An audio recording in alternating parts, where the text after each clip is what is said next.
Assalamualaikum warahmatullahi wabarakatuh. Selamat pagi, salam sejahtera buat kita semua, salam menjadi yang terbaik. Pada pertemuan hari ini kita akan membahas yang pertama, kita akan mempelajari mengenai Android ya. Jadi kita harus mengenal terlebih dahulu apa itu Android dan juga software apa yang dibutuhkan dalam perkuliahan ini dan bagaimana cara penginstalannya. Terus kita juga akan membahas mengenai cara membuat project ya, membuat project pertama menggunakan Android Studio.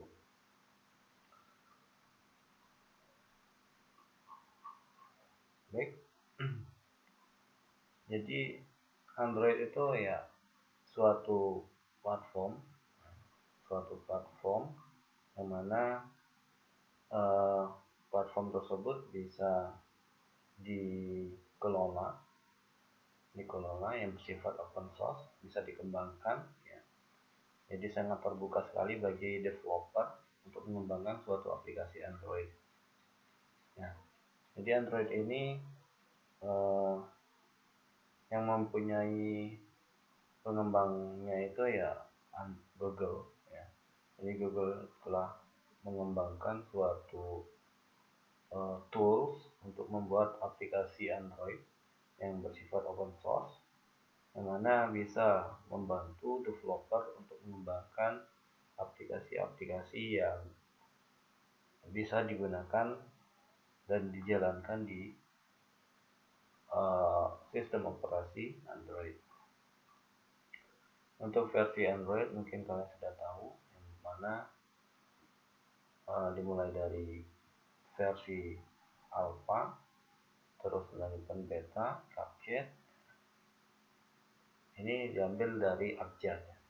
A B C D E F G H I J K L M N O P Q R S. Sekarang versi S, atau mungkin sekarang ada lagi versi yang terbaru.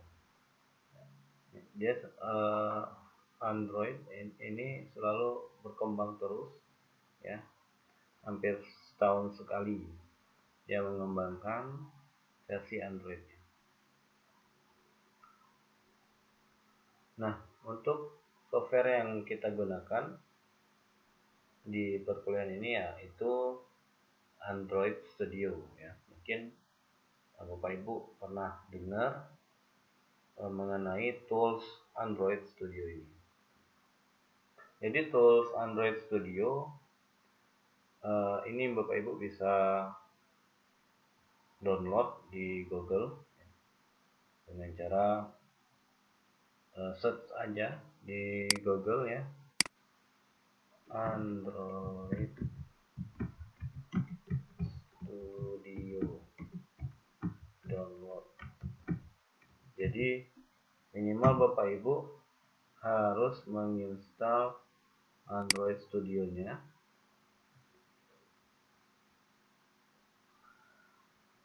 Jadi tugas pertemuan pertama ini Bapak Ibu mempersiapkan toolsnya.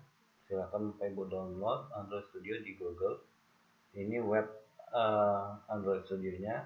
Bapak Ibu bisa download ya kan, bisa download.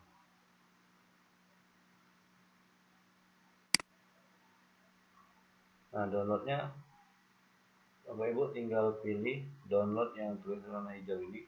Setelah itu Bapak Ibu klik I have and agree, baru klik tombol download Android Studio. Nah, tunggu sampai selesai proses downloadnya. Setelah Bapak Ibu selesai mendownload, Bapak Ibu bisa menginstall aplikasi tersebut ya di perangkat Bapak Ibu masing-masing. Tapi yang Bapak Ibu harus ketahui terlebih dahulu, Bapak Ibu harus memperkirakan atau mempersiapkan perangkat Bapak Ibu, baik itu PC maupun laptopnya ya. Jadi spek minimal minimum requirement ya, untuk spek laptopnya ataupun PC-nya, Bapak Ibu harus mempersiapkan perangkat minimal prosesornya itu Core i3. Di atas itu malah lebih bagus. Kalau di bawah Core i3 ya saya sarankan untuk tidak memaksakan menginstalnya di situ. Berarti Bapak Ibu harus mempersiapkan ya kan, mempersiapkan perangkatnya, mencari perangkat yang speknya itu ya lebih canggih lagi, minimal Core i3 prosesornya. Terus untuk RAM-nya minimal 3 GB. Nah, mungkin Core i3 sudah memenuhi, prosesornya sudah memenuhi, Bapak Ibu cek RAM-nya. Bapak Ibu cek RAM-nya. Nah, mungkin bisa jadi RAM Bapak Ibu itu 2 GB. Nah, apa yang harus Bapak Ibu lakukan, yaitu harus mengupgrade ya. Mengupgrade RAM-nya. Bisa menambah atau menggantikan RAM perangkat Bapak Ibu. Minimal 3 GB. Terus selanjutnya, prosesor sudah oke, RAM-nya sudah oke, minimal 3 GB. Nah, ini karena minimum ya. Jadi karena perangkat Bapak Ibu minimal itu Core i3 sama RAM-nya itu 3 GB. Untuk mempercepat pengaksesan ataupun memperlancar dalam mendevelopment, membangun suatu aplikasi, Bapak Ibu juga harus meningkatkan performa laptopnya ya dengan cara menggantikan hard disknya itu menjadi SSD. Jadi hard disk laptop, hard disk PC Bapak Ibu bisa diganti dengan SSD karena SSD ini lebih cepat, kinerja untuk perangkatnya lebih cepat. Nah, setelah Bapak Ibu mempunyai laptop ataupun PC yang standar minimumnya seperti ini ya, Bapak Ibu bisa menginstal aplikasi yang sudah Bapak Ibu download ya di Google tadi. Setelah Bapak Ibu download, Bapak Ibu bisa install ya, caranya sama ya, klik kanan pada pokoknya di running ya, di install masternya di laptop Bapak Ibu dan ikuti petunjuk-petunjuk yang sudah diberikan oleh Android Studio. Itu untuk cara penginstalannya sangat simpel sekali, hampir sama dengan penginstalan software yang lain, tinggal next sampai finish gitu kan. Nah, yang perlu Bapak Ibu ketahui dan pahami dalam penginstalannya, Bapak Ibu juga harus mempersiapkan koneksi internetnya ya. Jadi pada saat Bapak Ibu memasang aplikasi Android Studio di perangkat Bapak Ibu, jadi harus terkoneksi dengan internet. Karena pada saat penginstalan aplikasi Android Studio ini memerlukan koneksi internet ya. Jadi proses download komponen-komponen Android Studio itu ya melalui internet. Jadi kalau nggak terkoneksi atau koneksinya ya seperti itu ya lemot ataupun apa gitu kan, ya bisa jadi ya prosesnya sangat lama dan juga bahkan ya error nanti pada saat membuat project pertama. Jadi dikarenakan komponennya tidak full ataupun setengah-setengah yang di-downloadnya, ya itu akan mengakibatkan kita tidak bisa menggunakan aplikasi ataupun tidak bisa membuat project Android-nya. Seperti itu ya.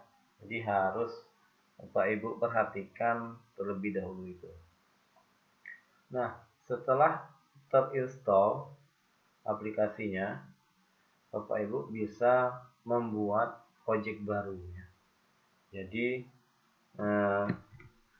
Bapak Ibu bisa buka aplikasi Android Studio yang sudah terinstall. Ini saya contohkan. Di sini laptop saya sudah terinstall Android Studio, dan saya akan coba membuka Android Studio-nya.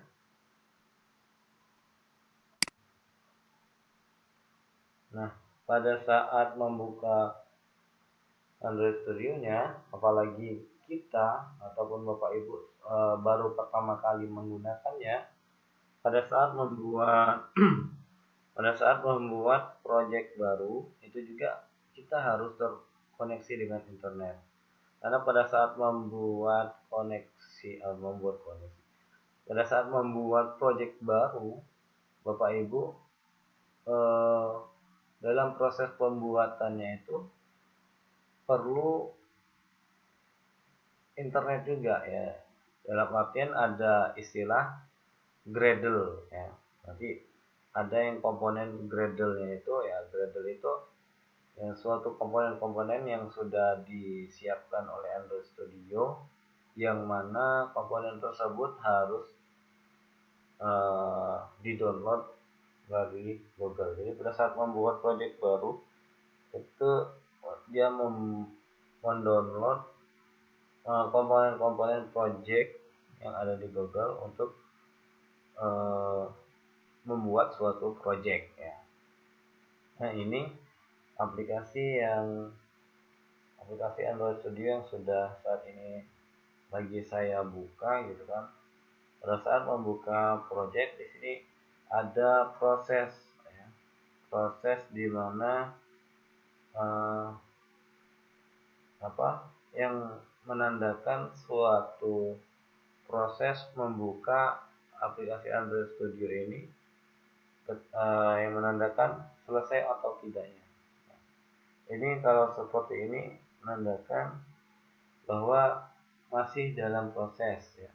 Kita kalau pada saat seperti ini kita masih belum bisa menggunakan kodenya.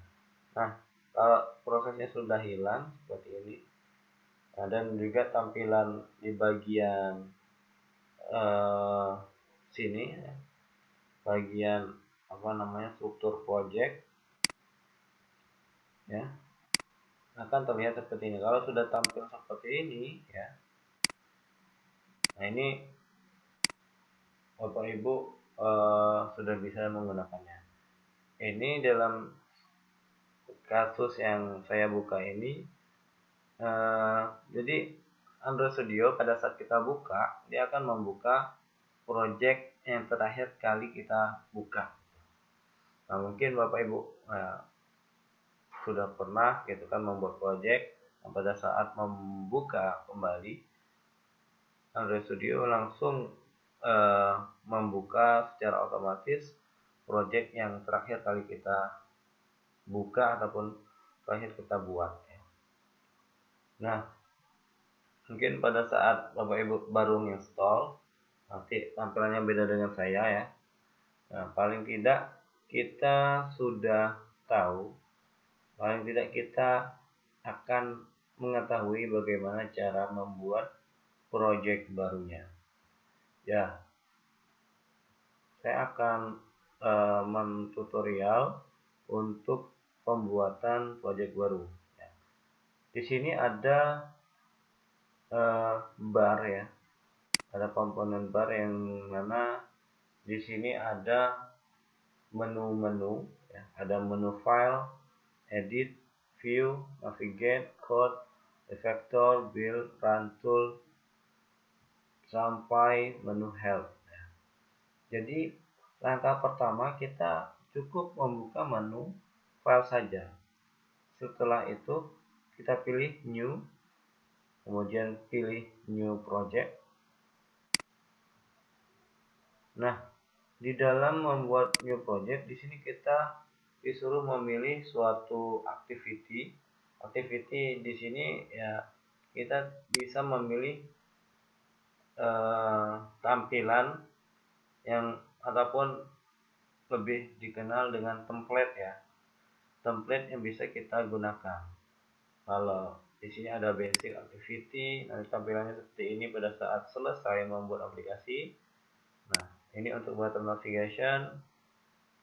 Terus ada empty activity, ada Google Map activity. Ini biasanya pada saat kita membuat suatu project yang berbasis lokasi.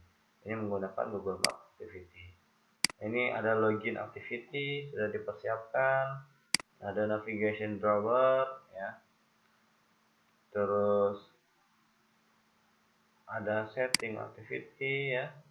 Ada banyak lagi. Nah, cuma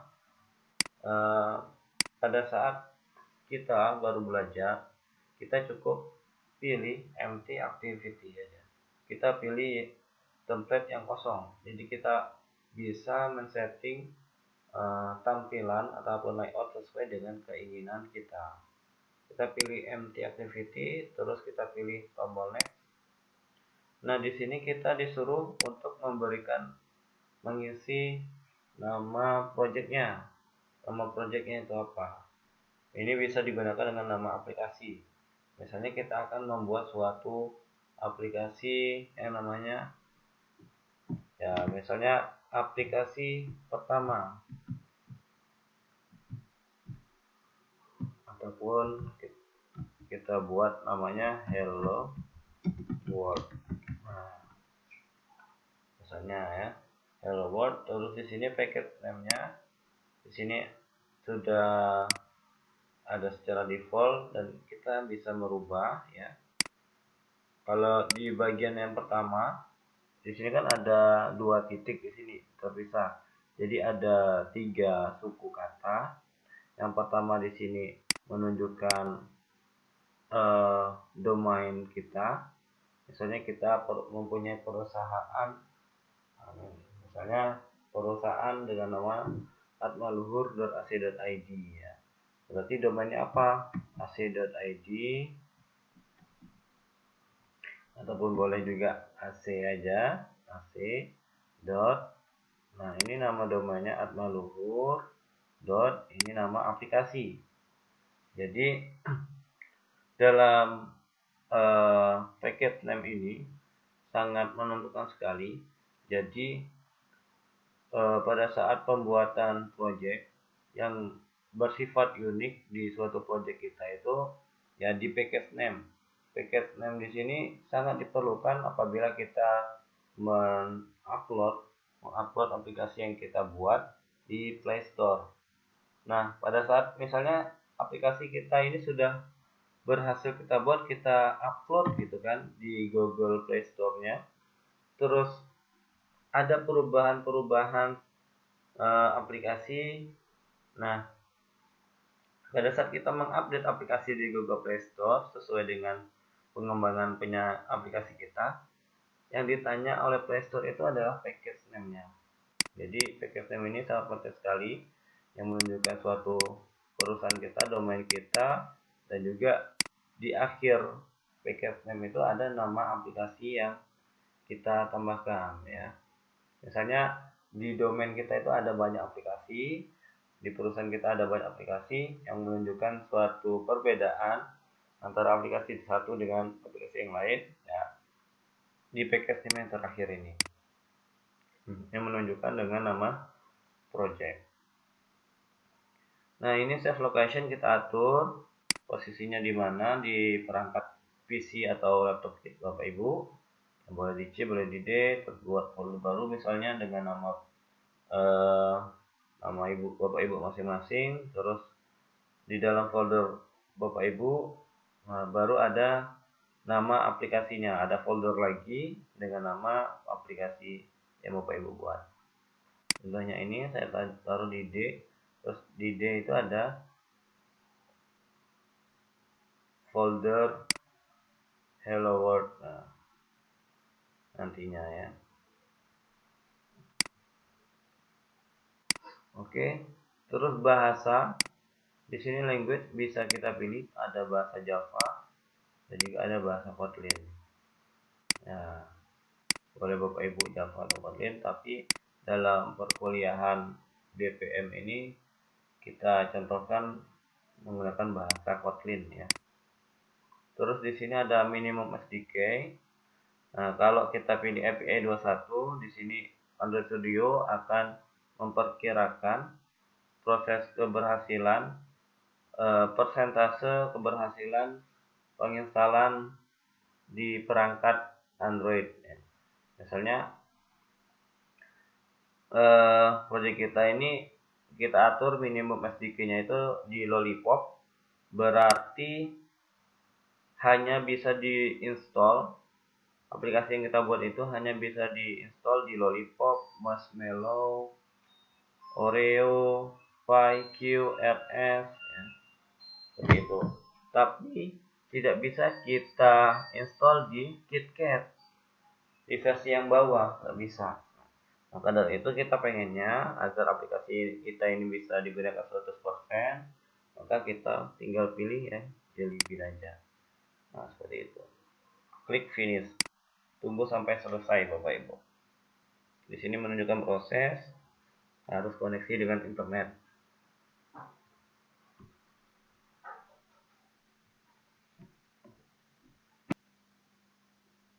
Nah, ini proses pembuatan project baru yang Bapak Ibu lakukan. Ini berhasil, yang menunjukkan bahwa di sini sudah tidak ada lagi proses. Dan di sini juga sudah tampil untuk yang folder aplikasi. Di dalam folder aplikasi itu ada folder Java yang nantinya di sini ada main activity.java, .kotlin, bukan Java ya karena kita menggunakan bahasa Kotlin. Dan juga di sini ada resource di sini yang merupakan folder untuk kumpulan sumber daya. Sumber daya di sini maksudnya untuk gambar, untuk layout, untuk penggunaan warna ataupun komponen-komponen yang berhubungan dengan user interface ya, tampilan. Posisinya ada di resource di sini. Nah, ada activity main XML. Jadi ketika Bapak Ibu selesai membuat project baru, Android Studio akan menampilkan dua file ini, main activity.kotlin dan juga activity main XML. XML ini untuk layoutnya. Nah ini. Jadi pada saat kita running, dia tampil hanya ini aja. Ada tulisan Hello World. Dan juga di sini ada Gradle. Gradle ada dua, Gradle-nya Gradle Project sama Gradle Modul untuk aplikasi ya. Jadi Gradle di sini nanti ada isi mengenai komponen-komponen ataupun library yang Bapak Ibu gunakan. Nanti di sini bisa ditambahkan ya ataupun bisa dikurangi. Kalau secara default ini kalau bisa nggak usah dihapus, nggak usah dirubah ya. Kalau ada penambahan bisa ditambahkan di bawahnya, bisa di enter ya kan. Ya. Kalau setiap ada perubahan di Gradle nanti akan muncul gitu kan, akan muncul di sini untuk sinkron. Jadi setiap ada perubahan di bagian Gradle kita harus sinkron terlebih dahulu. Jadi untuk library yang akan kita tambahkan akan mendownload dulu, proyeknya akan mendownload library yang dibutuhkan untuk menggunakan aplikasi ini. Nah, seperti itu. Nah, ini proyeknya sudah bisa digunakan ya. Sudah bisa di running. Kita akan lanjut ke materi selanjutnya. Nah, di sini ada yang namanya running project. Nah, jadi setelah projectnya dibuat, kita bisa menjalankan running. Ada dua cara. Cara yang pertama menggunakan emulator. Emulator di sini ya apa namanya virtual device ya, atau sering ada istilah di Android Studio itu ada istilah AVD, singkatan dari Android Virtual Device. Jadi di Android sudah disiapkan Android Virtual Device-nya. Kalau cara yang kedua, Bapak Ibu bisa ngerunning project menggunakan HP Bapak Ibu sendiri ya. Jadi aplikasinya bisa dilihat di HP Bapak Ibu sendiri dengan perantara menggunakan kabel USB. Ya, menggunakan physical device. Silakan Bapak Ibu bisa memilih mau pakai cara mana yang digunakan. Terus ini penginstalan aplikasi yang tadi ya, Android Studio. Ini sudah saya jelaskan cara membuat projectnya sudah. Nah, tinggal kita cara membuat Android Virtual Device-nya sama merunning project.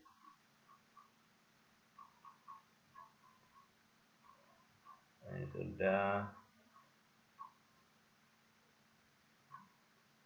Kalau di materi ada cara merunning project ini menggunakan physical device.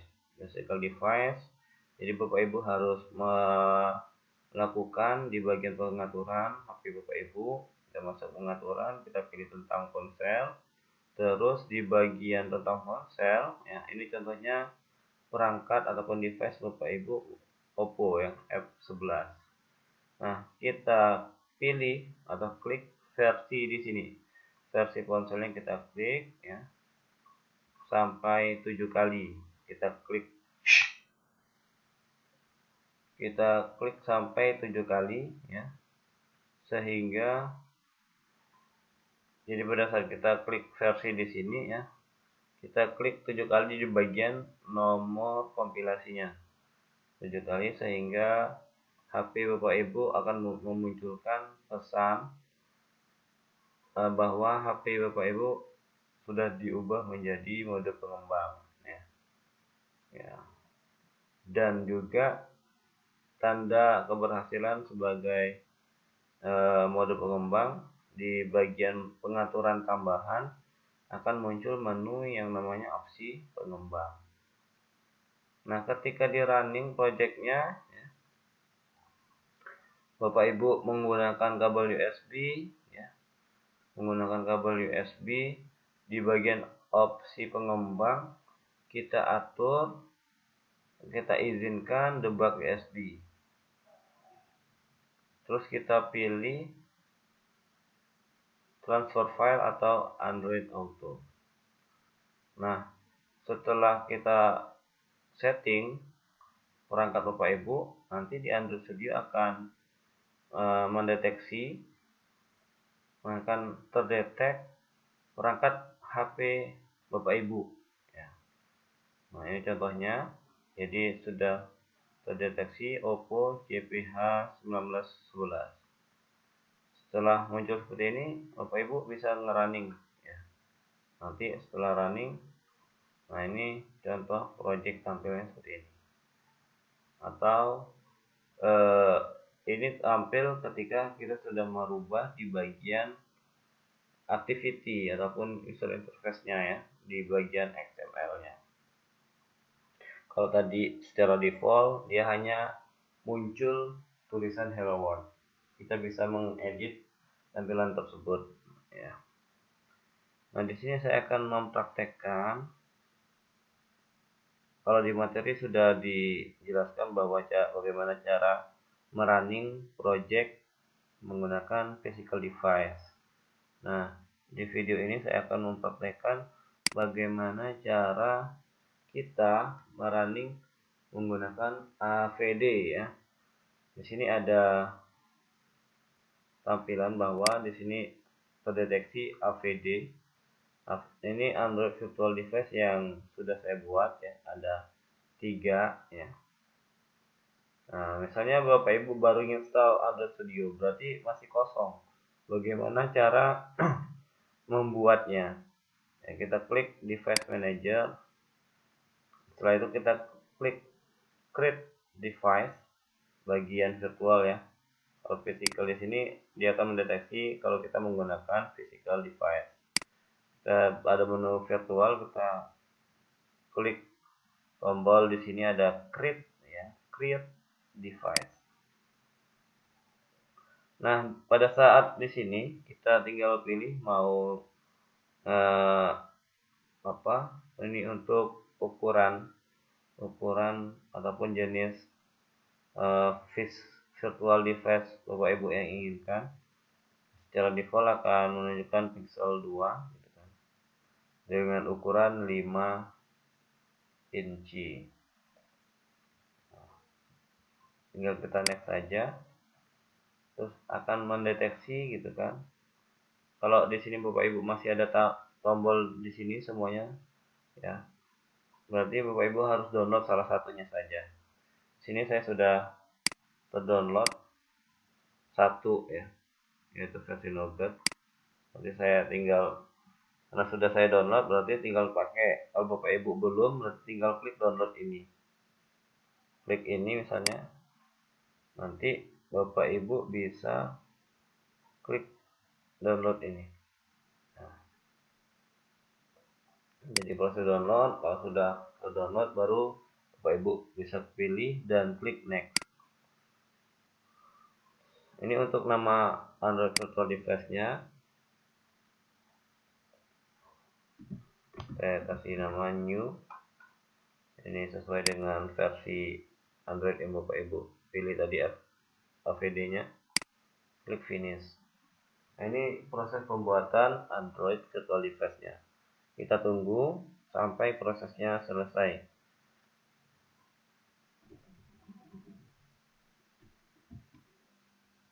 Nah, ini proses pembuatan AVD-nya sudah selesai dan akan menampilkan di sini. Ya, ini yang berwarna biru ini menunjukkan bahwa ini AVD yang baru kita buat. Setelah itu di bagian sini kita rubah. Kita menggunakan yang baru kita buat tadi, new. Kita klik keran aplikasi. Kita tunggu, nanti AVD-nya akan muncul di bagian sini.